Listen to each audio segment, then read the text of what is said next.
Panganib ang hinaharap ng mga estudyante sa sitio Pugadlawin sa Barangay San Juan, Taytay, Rizal. Isang oras kasi nilang nilalakad sa gilid ng bangin para makapasok sa paaralan. Pinagbawalan na kasi silang dumaan sa isang private subdivision na dati nilang dinaraanan. Ayon sa pamunuan ng subdivision, pumayag sila noon na padaanin ng mga taga-Pugadlawin basta't susunod sila sa mga regulasyon.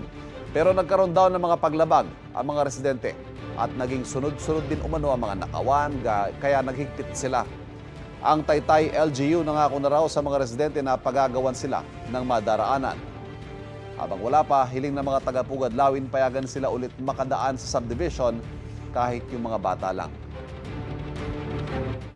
Meron namang exemption, bawat rules. Pwede naman sabihin na, sige, papadaanin namin kayo. Pero, di ba, padadaanin namin yung mga bata. Pero hanggang ganun lang. Yung mga ganun.